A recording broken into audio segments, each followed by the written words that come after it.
le nouveau Koleos. Nous l'avons découvert il y a quelques mois lors du mondial de l'automobile. Enfin, nous, mais pas vous, car Renault avait décidé de ne pas l'exposer pendant les journées publiques. C'est dommage. Mais l'Argus vous propose aujourd'hui de le découvrir en détail. Allez, venez avec moi, c'est parti. L'ancien Koleos, c'était ça, un crossover au style fade qui n'a pas rencontré un vif succès en Europe. Le nouveau Koleos, c'est ça n'a plus rien à voir. Déjà, c'est un vrai SUV au style nettement plus avantageux. Si vous appréciez le design des nouvelles Mégane ou de la Talisman, alors il devrait vous plaire, car le style s'en inspire beaucoup. On retrouve sensiblement la même face avant, avec ses grandes calandres, mais surtout ses optiques, dont les feux en forme de crochet descendent le long du bouclier. Et à l'arrière, les mêmes feux qui s'étirent sur toute la largeur du haillon. Le Koleos repose sur la même base technique que son cousin de chez Nissan, le X-Trail. Comme lui, il sera proposé en version 2 ou 4 roues motrices. Nous voici à bord du Koleos. Et là aussi, vous pourrez remarquer que le style est assez proche des Mégane et Talisman.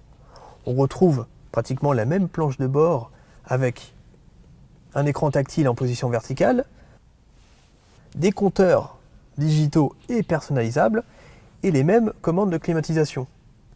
La qualité est vraiment au top. On a des plastiques bien rembourrés. Il y a même des surpiqûres sur la planche de bord.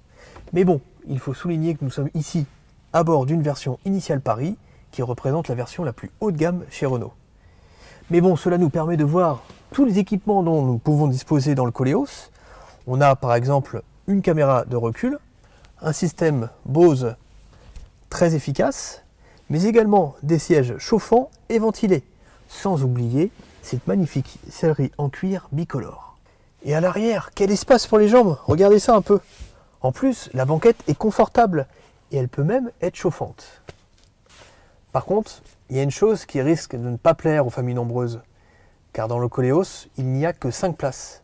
Et il n'est pas prévu de version à 7 places comme dans le Nissan X-Trail ou le futur Peugeot 5008. Mais pourquoi alors? Eh bien, tout simplement pour éviter la concurrence interne. Car chez Renault, le Scénic et l'Espace proposent déjà des versions à 7 places. Mais bon, il y a quand même un point positif. Venez voir avec moi. Ce que le Koleos perd en nombre de passagers et le gagne en volume de chargement. Hop.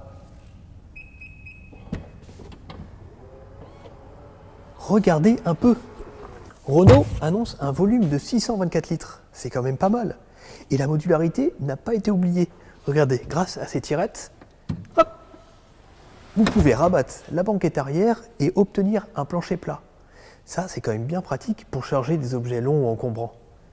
Il va falloir se montrer encore un peu patient avant de passer commande. Le nouveau Koleos ne sera pas disponible à la vente avant juin 2017. Il arrivera sur un marché en plein boom où les nouveautés se bousculent.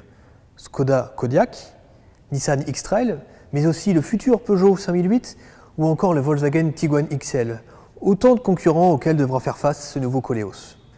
Nous, on a vraiment hâte de l'essayer et nous vous donnons rendez-vous au printemps prochain pour découvrir nos premières impressions. Allez, à bientôt sur l'Argus.fr. Ciao!